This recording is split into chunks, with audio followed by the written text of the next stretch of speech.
Welcome to today's episode of Her Drive, and thank you for joining me on what I believe will be a truly transformative journey. This podcast has been and continues to be a platform to share the empowering stories of women, yet today's episode is a bit different, more personal and rooted in vulnerability as I choose to open up about my ongoing journey with self-discovery, healing, and a lot of acceptance. So over the past several years, I've been diving deep into some powerful practices and perspectives that have begun to really reshape how I see myself inside and out. This is a new space for me where I'm exploring ideas and practices that challenge the norms around my spiritual center, my body image, how I show up in relationships, and a lot of self-love. And I'm really excited to share what I've learned and to bring you along as I continue to evolve in this journey, both today and in further episodes I plan to release. So today, I'll be sharing my own personal struggles with body image, discussing the idea that we may choose our bodies before we're born, and exploring how something as simple as a photoshoot can be really profound and bring us into a lot of self-love.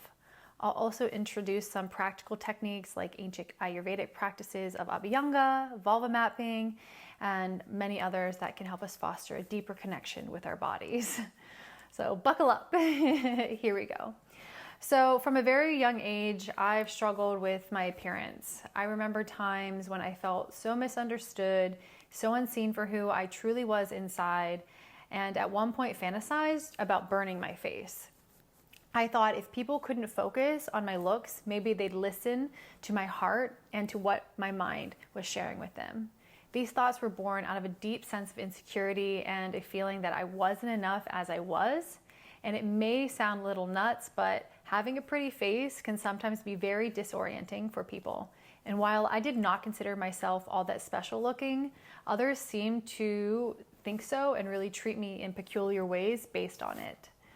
So this phase of my life was filled with a lot of confusion and a longing to be valued for something more than my appearance. It's painful to look back on those memories and moments, but it's also important to acknowledge them as a part of this journey that I'm on. And as I got older through bodybuilding, self-love practices, and educating and exploring the world, I started to embrace who I am inside and out. I grew in my inner confidence, and the value that I have started to really drive me from the inside out. And at times, I still felt fat, ugly, and not desired, especially when I lived in Miami, where so many humans there are super stunning. Yet I think we can all be honest and say, even as smart and successful as we are, we still want to be seen as attractive. And I thought I was pretty good all around, but when I found myself in a relationship where my partner's constant critique of my appearance fueled my need to change myself, I was always trying to be someone I wasn't, hoping that if I just looked right, I would finally be loved and accepted and feel desired by him, and he wouldn't want to be with anyone else. But the truth is, no matter what I did, it was never enough. I tried changing my body shape, only to be called thickness. Then I was too thin and told I needed to consider ass implants, to countless other mockeries of my hairstyles, all while having other really toxic patterns show up between us that was just disorienting.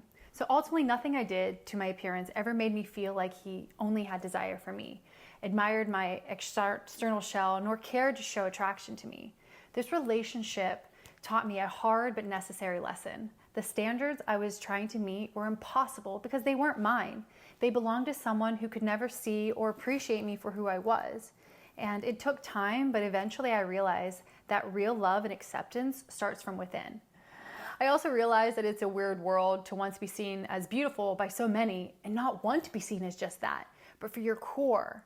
Then to contort yourself to be seen for your external beauty by another. What a fucked up thing that the mind can do to us from time to time. And it's true that based on our environment and our choices and who we choose to relate with, it can really shift how we see ourselves. But switching gears a little bit, there's a fascinating belief that I've encountered recently, one that has resonated with me and helped me heal this odd desire of wanting to be attractive and desired, yet not have that subtract from my intelligence and my giant heart. The idea that we choose our bodies before we are born. This concept is rooted in various spiritual traditions, and it suggests that our souls select the perfect vessel, the perfect body for the experiences we're meant to have in this lifetime. What? This idea can be incredibly empowering. Instead of viewing our bodies as flawed or inadequate or too much, we can begin to see them as purposeful and intentional. Our bodies are not mistakes. They are exactly what we need to grow, learn, and fulfill our unique destinies. That's powerful. For me, this perspective has been a game changer. It's allowed me to approach my body with a greater sense of respect and gratitude. I'm learning to see it as something not to be fixed or altered or hidden, but as something to be honored, cherished, and freed. So I encourage you to reflect on this idea as well. Like, what if your body was chosen by you? Because it is perfect for your life's journey. How would that change the way you relate to it? How would it shift your perspective on the challenges that you face within your own body? Just a beautiful thing to think about, and I'm constantly in that mindset these days. And again, shifting gears a little bit, I want to tell you a story about a practical yet profoundly impactful way to start seeing yourself in a new light, and that's through the lens of a camera. A photo shoot might sound like a superficial act, but it truly can be deeply transformative. So, after my breakup and having this replaying insult that I was nothing but a pair of twos in my head for a long time, I decided to do a series of photo shoots with a variety of photographers to help me liberate myself from the negative thought patterns and body image. And the first one I did was a collaborative effort to do a series of photos telling the story of a country girl driving down a country road, then breaking down in her vintage truck, only to get hot waiting for help to come. And then decides it's too hot, gets naked, and is completely surrounded by wildflowers. And I had always wanted to do this shoot, but I hadn't felt confident in my body. But I honestly just said, fuck it, let's do it. And I'll start out by saying I've done many photo shoots in the past, plenty in boudoir fashion, but I have never had a response like it did to the images I saw after this shoot. Well, friends, this totally woke me up. The combination of the creative component of choosing the clothing, designing the vibe, and slowly finding my confidence in this wildflower-filled field to take my clothes off slowly, all while my brilliant photographer was capturing such stunning angles. It felt fun, raw, and real. There is something about being witnessed in our full body and worshipped by the potential foreverness of a camera that I find so liberating of my humanness. And post-shoot, we grabbed lunch and began to review the images. It's kind of normal, but very quickly, I began to see myself differently. The camera captured not just my appearance, but my essence, my strength, my vulnerability, my playfulness, my beauty. It was as if the lens was reflecting to me a version of myself that I had never truly seen before. I asked my friend and photographer at one point, "Is that me?" He was like, "Yeah." I was like, "That's what I look like?" "Yeah." "That's my body?" "Yeah." Yeah. And I just sat there crying in awe and full recognition of my avatar. Was so free, she was so beautiful. And I was questioning, how did I not see this before in full view? Truly, friends, I think it was a combination of all the spiritual and self-love practices that I'd been doing previously, the art of bringing an idea to life that lived in my head, and the brilliant eye of my photographer and friend to make this beautiful magic that would unfold and really help me see that I have had body dysmorphia for so long. And now I can stand in my beauty and say, wow, I love you, body. I love you, avatar. I don't know why I chose you, but I'm glad I did. You're beautiful. Even on the days when I don't feel so pretty, and I know we all can relate to that. So photo shoots have this amazing ability to help us break free from the critical narratives we've built around our bodies. They allow us to see ourselves from a fresh perspective, one that is more often compassionate and definitely more loving. By the end of that first session, I felt a newfound appreciation for my body. It wasn't just about the pictures, it was about the way I saw myself in those pictures. And that was so liberating. So I invite you to consider doing a photo shoot, whether it's a professional or just with a friend or even by yourself. Let it be a celebration of who you are in this moment. It can be a powerful tool in your journey towards self-love. And there is an episode of Her Drive with Tamara Paskey-Alexander who touches on the transformation she sees with her photography clients that further expands on this idea. And I encourage you to give it a listen. You can easily search her name and you'll find that episode under our Her Drive Sovereign series. And what else? Let's talk about some practical tips you can take to start shifting your body image from one of disdain, dislike, disgust, or whatever negative feelings you have into one of gratitude for this amazing temple that carries you through your entire life. So the first one, daily affirmations. It's simple and very effective. Start each day with a positive statement about your body, something that feels true and empowering to you. For example, I appreciate my body for all that it does for me, or I am grateful for the strength and beauty within me, or wow, my feet really carry me throughout the day. These affirmations can slowly start to rewire your brain, helping you to cultivate a more loving relationship with yourself. And you can even couple this with the practice of Abhyanga. So I've been studying this practice known as Ayurveda, and within that comes the practice of Abhyanga. And it's a form of self-massage using body oil. Abhyanga is not just a physical practice, it's a ritual that allows you to connect with your body on a deeper level. The act of gently massaging your skin with warm oil is incredibly soothing, my friends, but it also communicates love and care to your body.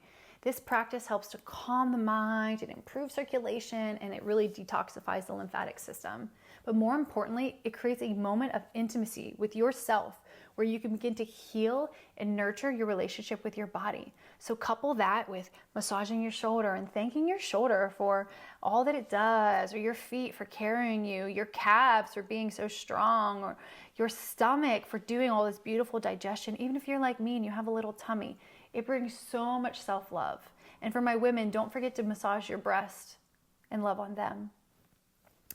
And finally, for practices that have really helped reshape my body image, I want to introduce you to the concept of vulva mapping, particularly Simone Farshey's method, which has helped me better love my vulva after developing quite a bit of shame around her appearance after my ex told me she was ugly and dirty. Anyway, this is a practice that involves exploring and mapping the vulva in a way that is both educational and empowering. It's really about reclaiming a part of our bodies that is often shrouded in shame and mystery. And for me, vulva mapping can be deeply healing, and it allows you again to connect with your body's unique anatomy and develop a sense of pride and ownership and just a one-on-one connection with her. For many women, this practice has been so transformative in their journey towards self-love and body acceptance. Simone has been a guest on Her Drive, and if this is a region of your body you want to develop more self-love for, I recommend giving that episode a listen. I think it's going to be really transformative for you. And of course, don't forget the power of a photo shoot. It can be a beautiful way to celebrate your body and to start seeing yourself with really fresh and loving eyes. And guys, as we wrap up today's episode, I want to leave you with a few thoughts. One, our bodies are sacred. They are the vessels that carry us through this life, and they deserve to be treated with love and respect and reverence. The journey to self-love isn't always easy, but it is one of the most important journeys we can ever take. I also want to remind us all that our words really carry weight, and I want to personally acknowledge that I've used mine as weapons against others and myself for far too long. I'm grateful to be on this journey of deep mindfulness around what I say, both in my head and out loud. Lastly, I encourage you to take one small step this week towards embracing your body, whether it's trying out a new practice like Abhyanga or vulva mapping, scheduling a photo shoot, or simply just kindly speaking to yourself as you look at your reflection in the mirror. Thank you for joining me on this deeply personal and transformative journey. Your presence means the world to me. And if this episode resonated with you, please leave a review and share your thoughts. Your feedback is not only helping me grow, but also helps others find this podcast and start their own journey of self-discovery. Until next time, take care of yourself and remember you are beautiful exactly as you are. Much love. I'm Cynthia, and this is Her Drive Podcast.